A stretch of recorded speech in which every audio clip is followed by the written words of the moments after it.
Fala pessoal, tudo bem? Leandro Fucuzal aqui, fisioterapeuta. Hoje eu vou gravar uma aulinha para vocês em relação ao modelo biopsicossocial, tá? Qual que é o intuito dessa aula? É mostrar um pouco, e muita gente vem perguntando para a gente em diversos lugares, né? Em relação ao que é o modelo biopsicossocial, por onde eu começo a estudar isso. Então, ela é uma aula que, por mais que ela tenha vários conceitos muito básicos, ela não quer dizer que é alguma coisa mais fácil, né? Mas eu acho que é uma questão muito de tentar facilitar o entendimento e algumas confusões que acontecem sobre o entendimento do modelo biopsicossocial, né? E em cima disso a gente conseguir passar algumas coisinhas a mais, algumas dicas, tá? Então é uma aula, entre aspas, mais simples, mas ao mesmo tempo com conteúdo já de muito tempo que a gente dá essa aula e a gente vai entendendo o que as pessoas não estão entendendo, né? Então, espero que vocês gostem da aula. Qualquer coisa, vocês deixem um comentário aqui embaixo, tá? No nosso canal. Então, deixa eu compartilhar a tela aqui com vocês. Então, nesse processo, tá?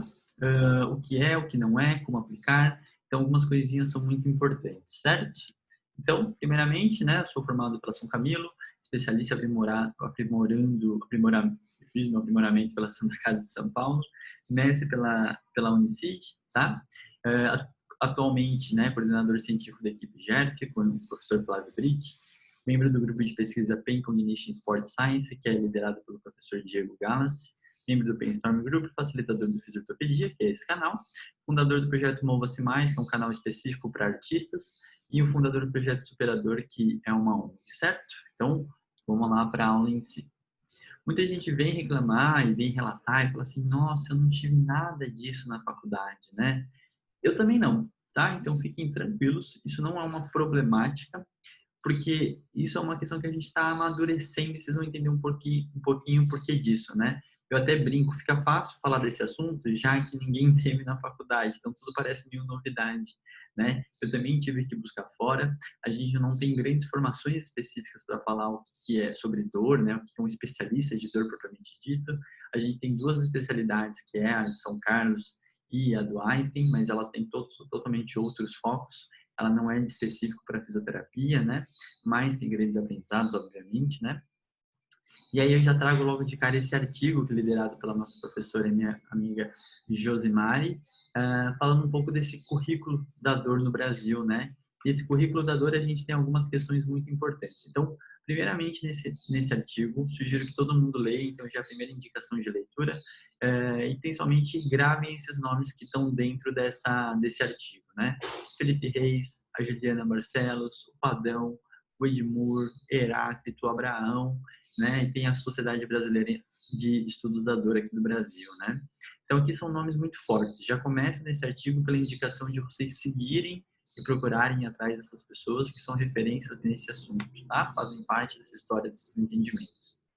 E eles têm uma parte muito interessante, fala assim, a medicina, né, se desenvolveu academicamente dentro de um modelo biomédico linear, rígido e um movimento poderoso e intenso, baseando a medicina na investigação diagnóstica e na incansável busca por uma cura permanente.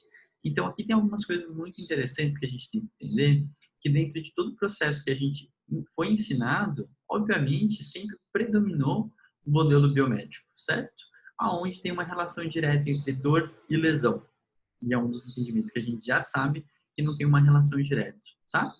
E aí, quando a gente fala desse raciocínio linear, vocês vão ver nos outros vídeos que o Rafa tem dentro do canal aqui, a gente discorre um pouquinho mais, não vou perder grandes tempos, a gente vê que a gente tem um foco muito grande de procurar esse erro, essa falha, né, em uma investigação diagnóstica que é o grande guia do nosso tratamento, né?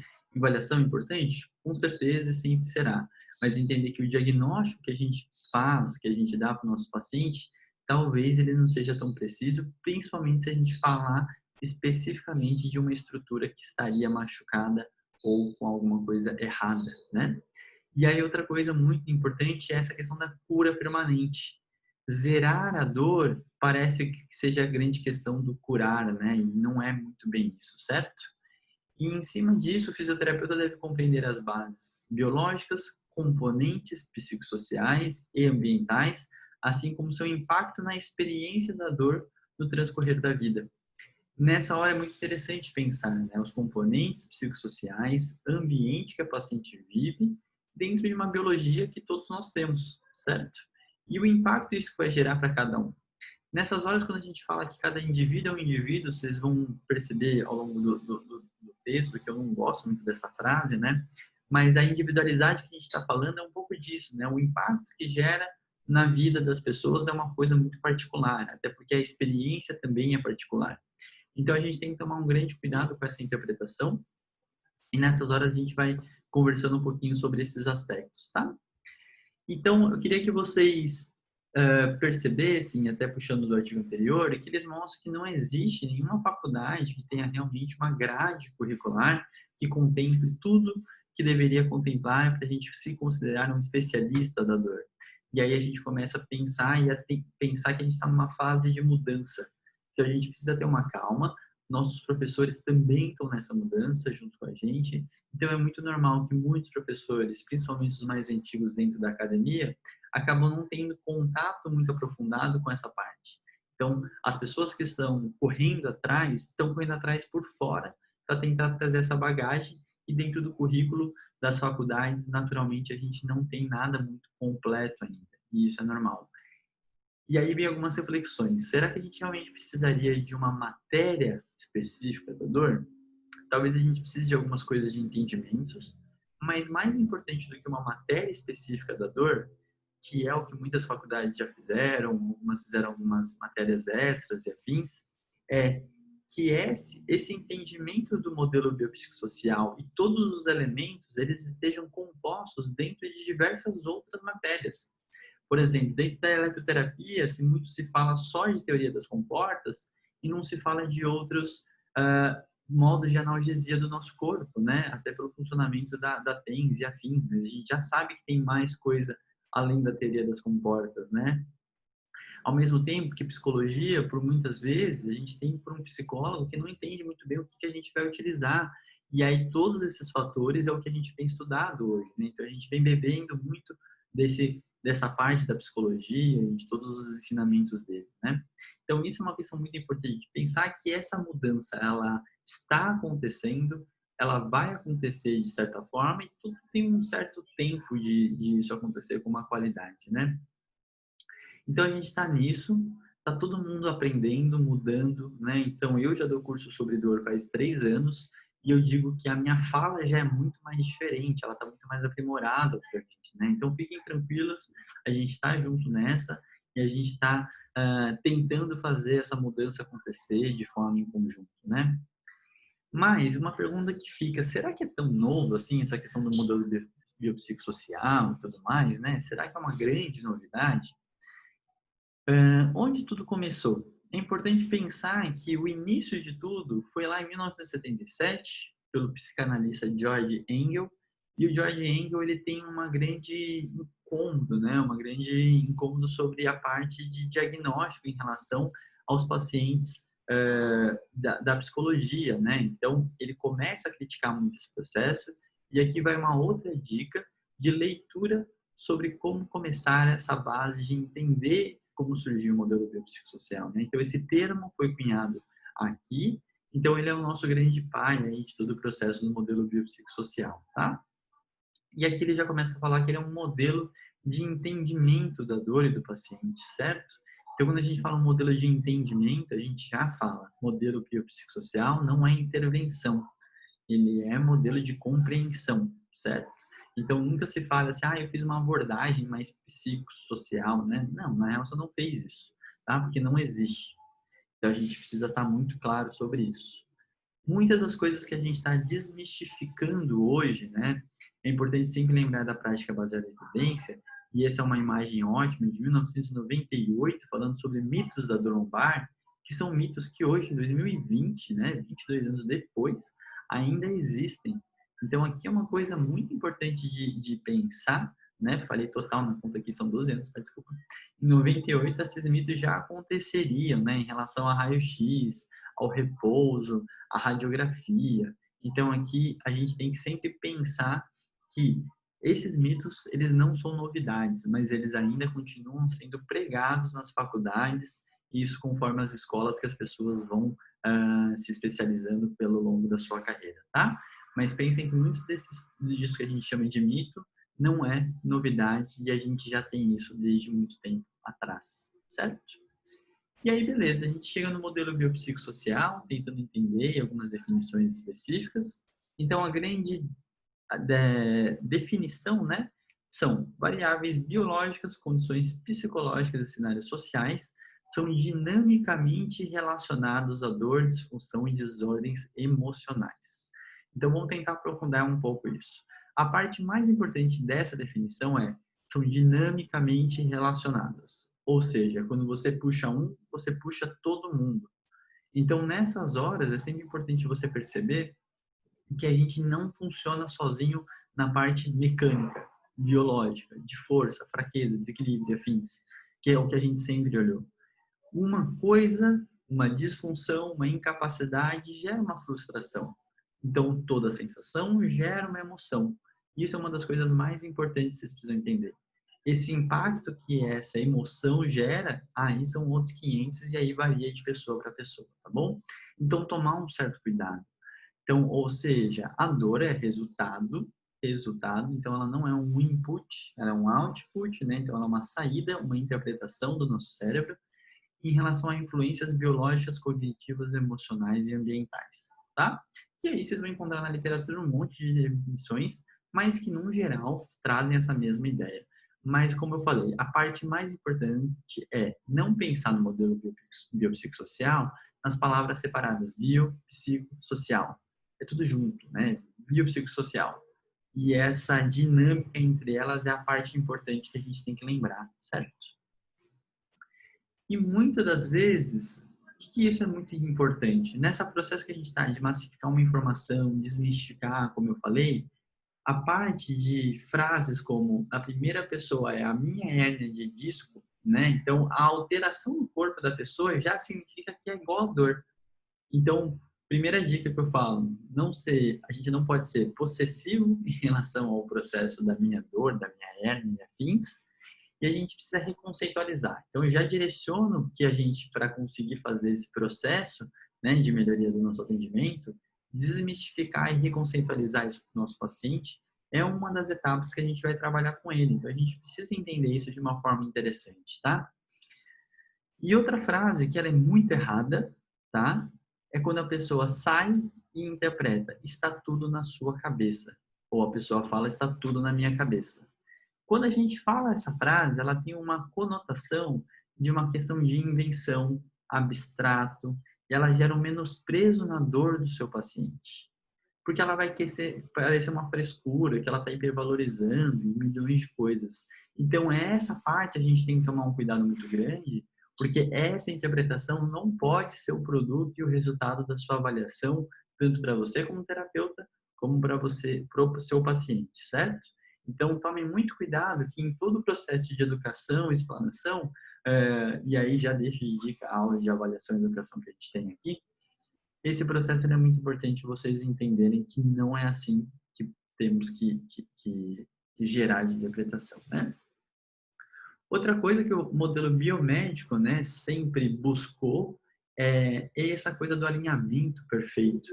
E esse alinhamento perfeito parece um carro que está sendo balanceado e ele precisa sempre estar sendo ajustado, né? E aí vem todas as técnicas de ajustes posturais, de manobras e afins, ou então na questão das forças e desequilíbrios, né? Então, quando a gente fala de equilíbrio muscular para gerar fator prognóstico, ajustes posturais, que a gente tem que ter uma postura certa e errada, as proibições de movimentos, a simetria que a gente sempre busca nos nossos pacientes, ajuste, correção de movimento, como se tivesse um movimento correto e perfeito, né?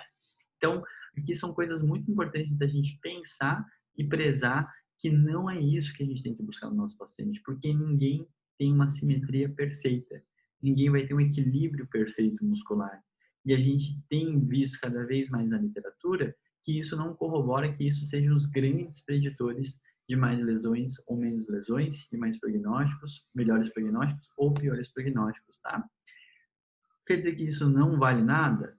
Não. Quer dizer que isso tem que ser colocado dentro do modelo, interagido com todos os outros fatores para você conseguir realmente encontrar respostas.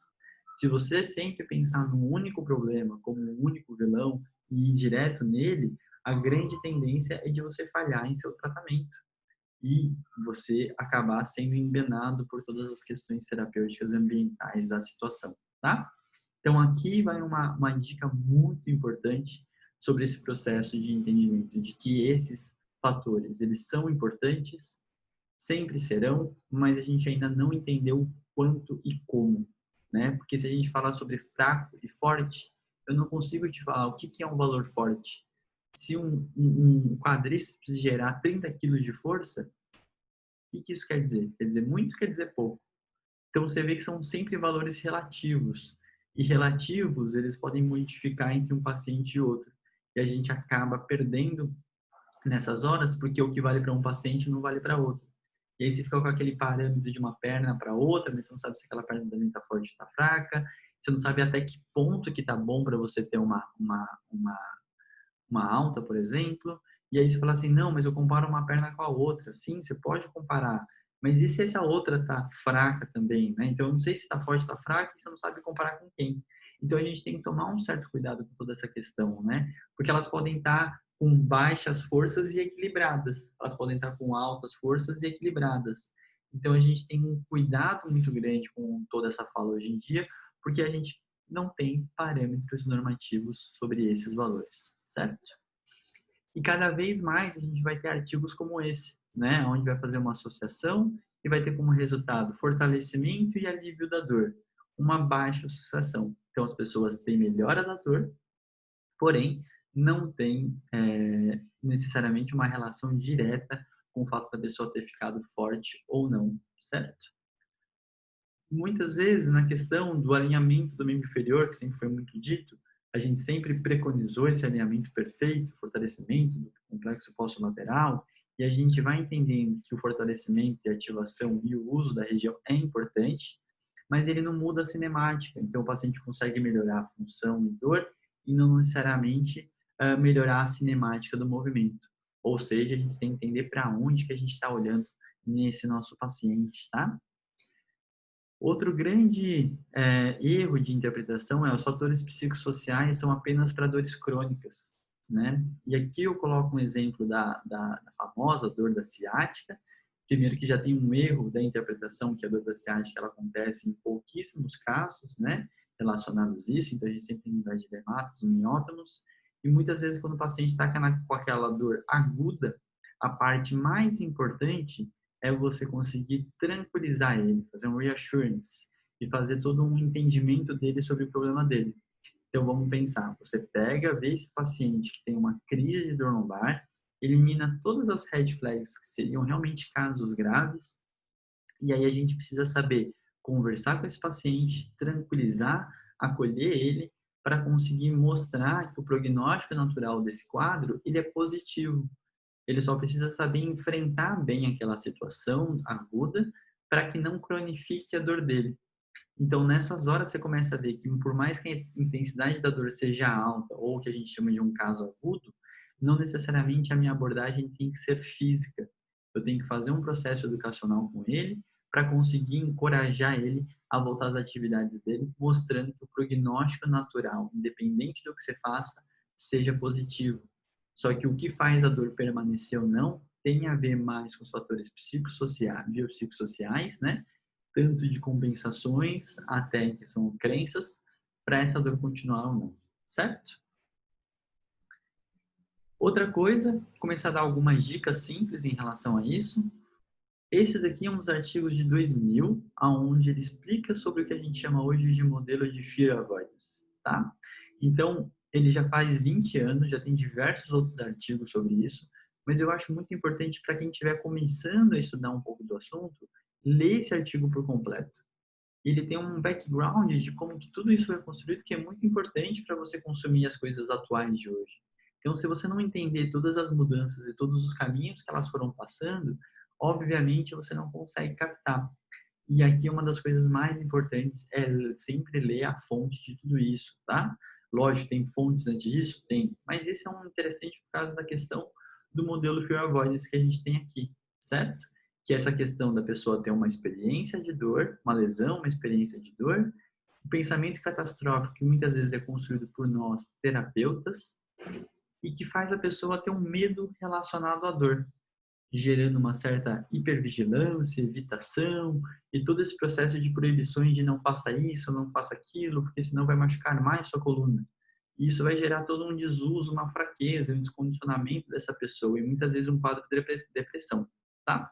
Hoje a gente tem essa questão do reassurance e todo esse processo de neurociência e encorajamento desse paciente para ele conseguir enfrentar e sair desse ciclo, tá? Então, de uma forma muito resumida, o que é o Fear Avoidance, eu acho que ele é uma das coisas mais importantes que a gente tem que entender, porque a gente foi entendendo que a gente atuava muito bem aqui nessa parte aqui, sem conseguir atuar bem nas outras partes. Então, assim, o mesmo efeito que você fazia de exercícios era também anulado por causa de todo esse entendimento que você passava ao seu paciente. Então, ó, eu vou querer que você faça exercícios, mas tem um jeito certo de fazer. E se você fizer assim, você protege sua coluna. Se você não fizer assim, você vai machucar sua coluna. Então, repara que muitos desses medos que quem colocou na nossa cabeça do nosso paciente fomos nós, terapeutas, certo? Então, a gente tem que tomar um certo cuidado aí, como que a gente sempre explicou para os nossos pacientes sobre esse processo aqui, tá? E o psicossocial, quando a gente fala exclusivo dele, ele vai muito além de emoções, porque muitas vezes as pessoas falam assim, ah, não, quando tem muitos fatores psicossociais, aí não sou eu que tenho, né? É o psicólogo. Não, não necessariamente, porque tem grande parte disso que está relacionado à parte física do paciente, né? Então, quando a gente fala de catastrofização, quando a gente fala de hipervigilância, cinesiofobia, medo do movimento, evitação, reassurance, crenças limitantes e coping skill, são palavras que eu estou colocando aqui, eu não vou aprofundar, que não é a parte o objetivo dessa aula, é vocês entenderem que todas essas palavras vão ser sempre ditas e elas estão relacionadas às partes psicossociais que vão fazer limitações físicas. Que a partir do momento que ele está imaginando que tem algo mais sério acontecendo no corpo dele, ele vai evitar fazer movimentos que podem piorar aquela crença dele. Aquele paciente que está toda hora pensando se o core dele está contraído, ele tem uma hipervigilância que vai gerar um medo do movimento, vai gerar uma rigidez, certo? Saber a diferença de cinesiofobia e medo do movimento é mais do que importante, né? Crenças limitantes e o coping skill, que está diretamente relacionado à autoeficácia, que faltou eu colocar aqui, são todos construtos mais relacionados à parte psicossocial, se a gente for categorizar de uma certa forma, tá bom? Outro artigo que é muito importante, muito relevante dentro dessa parte, é esse artigo da professora Sluka, onde ela fala de manejos da dor baseado em abordagens por mecanismos. Então, a gente precisa entender que existem mecanismos de dor, e a palavra mecanismo é muito importante entender, que é as vias de funcionamento, e entender que eles trazem realmente diferenças no que a gente aborda. Então, se eu entender como é que funciona uma dor nociceptiva, eu consigo entender que as minhas atuações, de uma certa forma, ela é muito interessante de uma forma específica. Se ela tiver um predomínio nociplástico, ela também precisa ter uma outra mudança, né? Ela já não vai ter mais um caráter tão inflamatório, processamentos centrais começam a ser importantes e a gente começa a entender. Assim como se eu tiver uma dor neuropática, eu também preciso entender o que eu posso funcionar. Então, olha o que é importante. Quando a gente fala de alguma classificação que seja importante, ela é quando ela faz mudanças na sua abordagem, tá bom? O que é mais interessante desse artigo? Ele faz uma explicação muito boa, e no caso, os exercícios, você vê que elas estão em todas as vias de tratamento, né? E ela começa a falar de como que o exercício funciona de forma separada para todos esses mecanismos de dor, certo? Então a gente começa a entender um pouquinho melhor de todo o funcionamento, tá? Mas, como eu falei, que não é o foco principal entrar em grandes detalhes. Isso aqui é uma dica de um artigo para muitas vezes quando as pessoas querem começar a ler sobre, tá? E aqui, quando a gente fala do modelo biopsicossocial, a gente fala de diversos sistemas, né? Você tem o sistema de movimento, os fatores sociais, psicológicos, e aí, naturalmente, a gente começa a entender que antes a gente só via essa parte, não deixaremos de ver, mas a gente vai associar tudo isso. Porque muitas vezes você está lá falando, não, o paciente ainda não está forte o suficiente, ele ainda precisa melhorar o tempo de ativação, ele ainda não está com equilíbrio muscular, mas assim, não é exatamente isso, né? E a gente tem que entender que tem outros fatores que estariam restringindo essa melhora desse paciente, tá bom?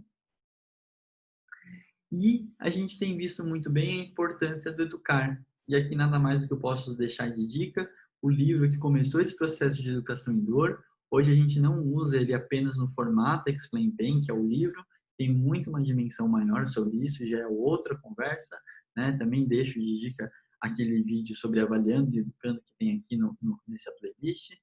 E todo esse processo de entendimento, né? O foco desse livro é explicar a neurobiologia e neurofisiologia da dor, né? Então, todo esse processo de entender que a lesão, ela não vai ser, o tamanho dela e o estado do tecido não vai ser condizente com o tamanho da dor, ela começa a ser muito importante. Entender que a dor é uma experiência e ela tem modulações por processamentos centrais. Então, toda essa interpretação, ela começa a facilitar a falar de fatores que influenciam na dor e não os fatores que criam a dor, que é uma das grandes desentendimentos que as pessoas têm, né? Quando falando de fatores do famoso psicossomático, né? Uma interpretação bem inadequada sobre a questão do imaginar a dor e a dor se fazer verdadeira, né? Então, aqui é muito importante pensar que esse modelo de educação em dor, ele foi como começou. Todo mundo tem que saber de cor e salteado para você fazer uma educação saindo um pouco desse modelo. Mas ele precisa ser entendido, tem que ter princípios específicos em relação a isso, tá bom? E aí a gente vem com uma grande moda, a moda da neurociência, né? Então todo mundo fala assim, fatores biopsicossociais e a neurociência e afins, ela é muito importante, mas não se esqueçam que neurociência é biológico, tá? Então aqui eu deixo enfatizando que a neurociência realmente agora vai entendendo e vai explicando grandes partes das coisas, certo? Vai fazendo a gente entender um pouco mais sobre as plausibilidades biológicas dos mecanismos exclusivamente mecânicos que não eram tão plausíveis quando exclusivamente mecânicos, tá? E a gente vai entendendo todo esse funcionamento. Eu sempre faço uma analogia meio simples, é como se você tivesse um computador, né? Toda essa parte ali na tua frente, que é a tela, o teclado, o mouse, ele é essa parte mais física que ele precisa ter uma certa qualidade, estar ajustado, mas sem o processamento central de todo o computador, a CPU e afins, ele não funciona, né? Então, esse funcionamento cíclico, assim, ele é muito importante pensar que uma coisa não desvaloriza a outra. Então, a gente precisa fazer ajustes e conseguir fazer uma conversa sem excluir os outros, né? Então, isso é uma coisa muito importante, que é uma das coisas que incomodam muita gente que já está entendendo um pouquinho mais do modelo biopsicossocial, mas a gente começa a ver uma categorização das pessoas, que uma coisa nova que vem anula a anterior, e como a professora Ana Maria sempre fala, a gente tem que ser meio que acumulador de conteúdo e informação e tentar juntar todas elas, né? E aí, para quem quiser aprofundar mais essa parte, nada mais justo do que fazer a indicação desse livro, né, do Eric Kandel, que ele faz o princípio de neurociência. Então, a gente volta para um livro de base, aonde entender todas essas partes de neurobiologia e neurofisiologia da dor se faz muito importante, tá? E aqui, se vocês quiserem também uma dica, acompanhar o @doricoluna do meu amigo Leonardo Atla, que fala muito e tem um curso totalmente, né, baseado nesse livro em diversos aspectos. E é um livro muito importante que você precisa entender essa base da neurociência do corpo para depois entender da neurociência da dor também, certo? Então a gente precisa entender muito bem sobre isso para conseguir dar esses next steps, certo? Então fica de indicação aqui esse livro do Eric Kandel, que é um livro de cabeceira que para quem estuda dor tem que ter, certo? Então deixo o meu Instagram aqui, tá? Quem quiser seguir, tirar alguma dúvida. Também peço para vocês deixarem comentários embaixo, né? Aqui no canal, para a gente poder fazer os próximos vídeos. Agradeço a atenção de vocês, espero que tenha esclarecido algumas coisas, pensando que com essa nova onda, entre aspas, né? Ela não é uma moda, ela é um novo entendimento, onde a gente potencializa tudo que a gente já sabia antes. A gente só precisa ter um pouco, deixar a sua vaidade um pouco de lado, para conseguir entender melhor esses conceituais que a gente tem conversado hoje, certo? Então, agradeço a atenção de todo mundo, fico à disposição para qualquer dúvida, e é isso. Então, valeu, pessoal. Tchau, tchau.